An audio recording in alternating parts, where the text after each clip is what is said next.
Bebaskan, jangan ditinggal orang-orang lain. Bebaskan yang bang-bang itu akademi dan aktivitas. Jangan rakyat ini dijajah oleh asing-asing.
Melihat kondisi kita sekarang karena perjuangannya untuk meraih kemerdekaan telah disia-siakan oleh penerusnya.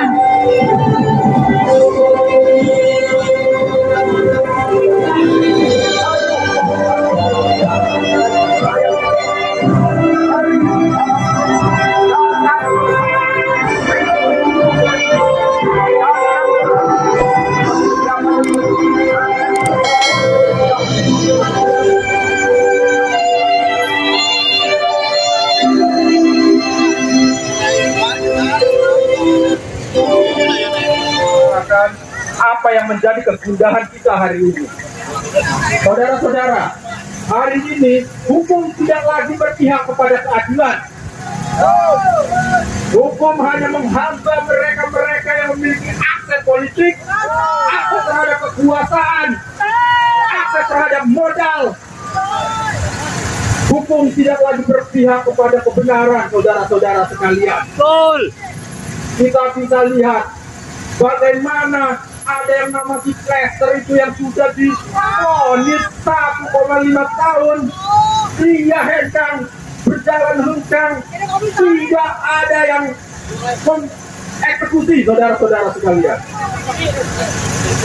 Belum lagi kasus pagar laut, di mana itu sudah ditetapkan melanggar, melawan hukum, saudara-saudara. Tetapi hari ini tidak ada satupun pelaku yang ditindak, saudara-saudara sekalian. Tapi saudara-saudara sekalian, ketika ada orang-orang baik yang mencoba untuk memperjuangkan keadilan, memperjuangkan kebenaran, saudara-saudara kita seperti Roy Suryo, saudara-saudara kita seperti Pak Abraham Samad, saudara-saudara kita seperti Dr. Tifa, justru mereka dikriminalisasi, saudara-saudara sekalian. Ini adalah persoalan simpel, di mana seharusnya Joko Widodo yang dianggap diduga bahwa ijazahnya palsu, cukup dia menunjukkan ijazahnya kepada seluruh bangsa Indonesia. Cukup seperti itu. Tapi saudara-saudara sekalian, begitu dijelimetnya persoalan ini, bahkan seolah-olah dia mau membicarakan anak bangsa, saudara-saudara sekalian. Maka patut diduga, jika saudara Joko Widodo tidak mau menunjukkan ijazah aslinya, maka ijazahnya patut diduga itu palsu, saudara-saudara sekalian. Yakin palsu. Ijazahnya palsu, saudara-saudara sekalian. Nah, Jika seperti itu, setiap anak bangsa berhak untuk mendapatkan kebenaran dari ijazah Joko Widodo, saudara-saudara sekalian. Bukan justru mengkriminalkan mereka yang mencoba untuk membuka tabir dari kegelapan ijazah palsu ini, saudara-saudara sekalian. Dan untuk aparat kepolisian, penegak hukum, baik kejaksaan, KPK, kita sudah cukup muak dengan kebrutalan penegakan hukum yang ada di Republik ini, saudara-saudara sekalian. Kita tahu hukum tidak pernah menyentuh mereka yang memiliki akses terhadap kekuasaan. Hukum tidak pernah menyentuh mereka yang memiliki akses terhadap modal. Mereka memiliki akses terhadap oligarki, saudara-saudara sekalian. Mereka tidak berani aparat penegak hukum ini terhadap mereka-mereka yang memiliki akses tersebut. Tapi kenyataannya, saudara-saudara, hari ini rakyat kecil, maling-maling kecil, tutus sangat cerdas mereka hakimi, saudara-saudara sekalian.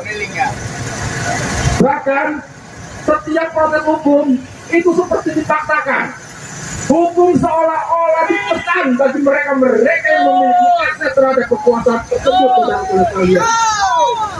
Saudara kami, Charlie Chandra, Charlie Chandra, dia 32 tahun menguasai lahannya, tiba-tiba lahan tersebut direbut dan orangnya dikriminalisasi, diancam penjara 5 tahun. Bukankah ini kebiadaban penegakan hukum yang ada di Republik ini, saudara-saudara? Kita sudah cukup mendengar atau melihat kebiadaban ini. Ada lagi saudara-saudara kami yang tanah-tanahnya dirampas. Ada kemudian akses terhadap sungainya dihalang-halangi, sungainya diuruk. Tetapi apa yang dilakukan oleh penegak hukum? Tidak ada. Mereka tidak berani mengusut yang berkaitan dengan oligarki, yang berkaitan dengan PIK2, yang berkaitan dengan kekuasaan Joko Widodo, saudara-saudara sekalian. Apakah hal seperti akan diteruskan?